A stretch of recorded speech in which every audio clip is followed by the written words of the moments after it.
Амансыз урматтуу көрөрман, биз бүгүн кечээ Маданият жана Маалымат министрлигинен кызматтан бошолгон Азамат Капарович менен сүйлөшкөн турабыз. Азамат мырза, саламатсызбы? Саламатсызбы. Азамат мырза, сиздин кызматтан кетишиңиз аябай күтүүсүз болду. Анан көбүнчө баягы кызматтан бошотулду дейт эле, бирок сиздики өз арызы менен кетти деген маалымат чыкты. Анан ошондон сөздү баштасак, эмне үчүн ушул учурда өз арызыңыз менен кетип калдыңыз? Биз бул эми күтүүсүз болгон жок мен үчүн. Блокка чейин бир канча жолу президентибиз Садыр Нуркожоевич менен сүйлөшкөнбүз. Бул көчмөндөр оюндардын процедуралары баардыгы бүткөндөн кийин ушундай чечимге баруу боюнча да блокка чейин макулдашканбыз.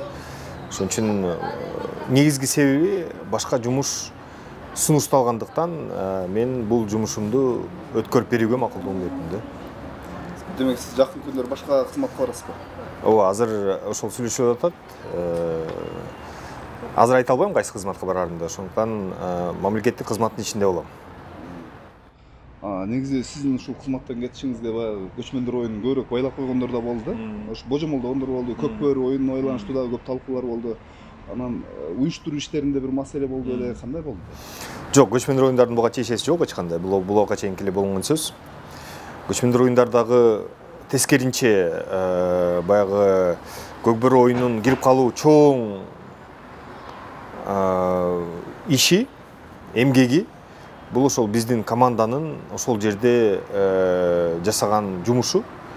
Анткени Түркия мамлекети көкбөрүнү киргизбейбиз деди да. Биз көпкө чейин абдан кызуу талкууларды алар менен жүргүздүк. Абдан катуу талкууларды жүргүздүк алар менен. Анан ошонун жыйынтыгында көкбөрүнү киргизишти. Ошо көкбөрүнүн негизги расмий программанын ичине кирип калышынын жыйынтыгы бул биздин команданын ишинин жыйынтыгы деп билем, эсептейм. Аны президентибиз дагы, өкмөт башчысы дагы жакшы билет. Анткени блокка чейин болуп аткан процедуралардын баардыгын мен айтып аттым, кандай болгондугу жөнүндө, кандай сүйлөшүүлөр жүргүзүлүп атат, ким макул болуп атат, ким макул болбой атат, эмне үчүн макул болбой атат, ошонун баардыгын берип аттык маалыматты. Ошондуктан мен алга менен эч кандай байлай албайм да биздин кетүүбүздүн себебин.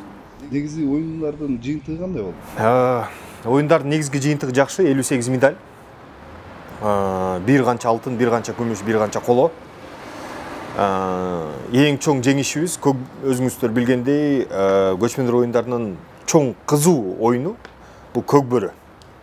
Эми акыркы мезгилдерде көкпар кирип калды. Бирок көкпар көчмөндөр оюндарынан биринчи жолу кирди. Ушул жылы. Анан чындыгын айтыш керек, кээ бир баягы булар бир эле бүтүндөй түрк мамлекеттеринин баардыгынын өкүлдөрүн чакырып көкпарга макул болсун деп анан кол койдуруп алган экен да. Анан биздин мамлекеттен дагы бир киши барган. Эч кандай биздин мамлекеттик органга тиешеси жок. Эч кандай көкбөрү федерациясына тиешеси жок эле киши барып туруп, макул биз көкпар ойнойбуз деп туруп кол коюп берип койгон да. Анан мына баардыгыңар кол коюп бердиңер деп туруп, ошол документти көргөзүп эле турабыз түрктөрчү. Бирок ал чын эмес. Биз айттык, биз ага макул эмеспиз. Биз мамлекеттик органдар ага кол коюп берген эмес. Көкбөрү федерациясы кол коюп берген эмес.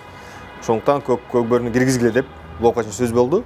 Ушул көкбөрүдө өзүңүздөр көрдүңүздөр, эң чоң атаандашыбыз болгон Казак мамлекетин 5-0 эсебинде уттук. Ал эми көкпарда 4-5ке утулдук. Бирок биз көкпарга экинчи курама команданы чыгарганбыз. Экинчи деңгээлдеги. Биринчи деңгээлдеги курама команданы Манас Ниязов баш болгон курама команданы көкбөрүгө даярдаганбыз. Өзүңүздөр көрдүңүздөр. Көкбөрүдөн бир дагы жолу мүмкүнчүлүк берген жокпуз. Ал эми көкпардан атаандашып, экинчи командабыз атаандашып барып, эң акыркы минутада 2 минутта калганда бир очкону киргизип алышты. Ошо мени утуп кетишти казактар. Бирок биринчи курама команданы көкпарга чыгарганда мен ойлойм такыр башкача бир жыйынтык болмок. Азамат мырза, ошол көчмөндөр оюну, анан сиздин кызматтан кетишиңиз ушу бир учурга туш келип калды. Оюндун кызыгы элдин арасында тарап өтө электе сиз кызматтан кетип калдыңыз да. Бул мындай жөн эле дал келүү же бир себеп барбы? Жөн эле дал келүү. Мен ошо сүйлөшкөндө дагы көчмөндөр оюндарын бүтүрүп коеюн деп сүйлөшкөнбүз. Кызматка сунуштап жаткан тараптар кимдер? Айтса болобу? Буну биздин өлкө башчыбыз менен сүйлөшкөм, өлкө башчы менен эле сүйлөшүп атам, башка жок. башында сизди ушул кызматка деле өлкө башчынын чакыруусу менен келгенсизби же башка фракциялар же эч кандай жогорку кеңеш менен байланышым жок. Өкмөт менен дагы ал убакта байланышым жок эле. Бул өлкө башчынын чакыруусу менен келгем, өлкө башчынын сүйлөшүүлөрү менен башка жакты карап атабыз. Ушул министр болуп иштеген учурларыңыз канча убакыт иштедиңиз? Анан мактана турган кайсы жумуштар болду сиз иштеген учурда? 1 жыл иштедик. 13 октябрда келгем. Бүгүн 5 октябрь. 1 жылга чукулдап калды, 1 жума жетпей калды. Эң чоң иштерибиз эми 1 жыл ичинде Кыргызстанда абдан чоң иш-чаралар көп болду. Ошолордун баардыгын жогорку деңгээлде аткардык деп ойлойм. Канча деген башка мамлекеттердин өлкө башчылары келди. Ошолордун тозуу маселеси, ошолордун маданий маселеси бизде болчу. Алардын баарын жогорку деңгээлде аткардык. Көп жылдан бери турган тарых музейи ачылбай турду эле, өзүңүздөр билгендей. Аны чечкиндүүлүк кылып, тарых музейин ачып, аны биздин тарыхыбызда болбогондой искусствого, тарыхка көңүл бөлүүнү байкадык. Андан кийин эле Кыргыз драма театры көптөн бери ачылбай турган, аны дагы ачтык. Кадрдык маселелерди чечкиндүүлүк кылдык, мен ойлойм. Маданиятта каралбай, улам сайын министрлер алмашып берип, эч ким мындай көңүл бөлбөгөн жактар бар эле. 20 жылдан бери, 25 жылдан бери отурган кишилер бар эле. Ошолордун баардыгын болбосо да көбүн эсе алмаштырып, мындай туура кадамдарга бара турган адамдарды алып келдик деп эсептейм.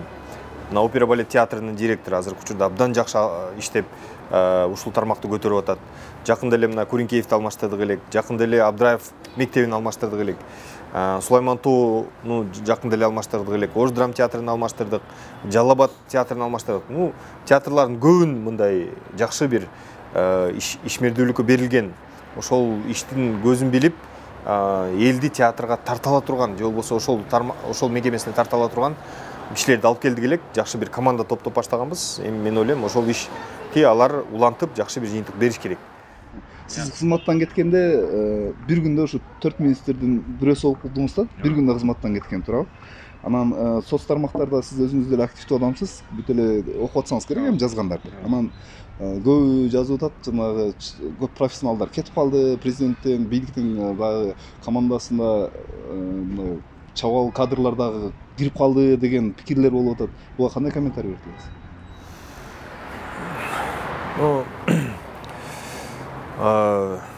Чындыгында эми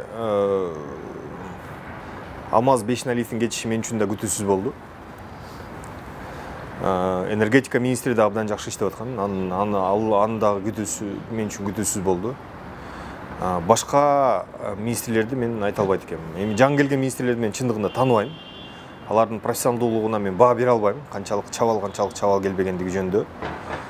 Бирок Маданият министрлигине маданиятты билген, ичинен көргөн, ысык сууна чыдаган киши келди.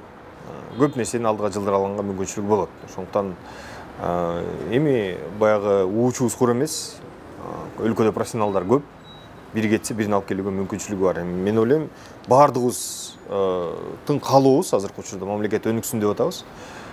Менин дагы чоң үмүтүм бар, ушул кадрлар өз тармактарын алып бир өлкөнүн өнүгүүсүнө жардам берсе экен деген эле. Мен баягы бирөөнү критикалап, мындай болду, тигиндей болду деген алысмын. Жардам бергенге жакындан жардам берип, түрткү болуп, баардыгыбыз мен ойлойм, мондай абдан кризистик учурда үмүт менен, анан ишенич менен бул адамдарга ушул жүктү жүктөйлүк деп турабыз да. Кайсы иштерди жасап жетише албай калдыңыз? Эми жетише албаган чындыгында көп иштер бар. Айылдык маданиятка көп көңүл бөлө албай калдык. Райондук маданияттар, айылдык маданияттардын абалы бүгүнкү күндө абдан начар деңгээлде болуп турат. Инфраструктуралык начар деңгээлде, финансылык каржылоосу начар деңгээлде, кадрдык потенциалы начар деңгээлде болуп атат. Ошондуктан маданияттын көп барбагандыктан бүгүнкү күндө коомдогу көп кылмыштарды алдын алууга мүмкүнчүлүгүбүз болот эле, эгер маданият барса ошол жерлерге.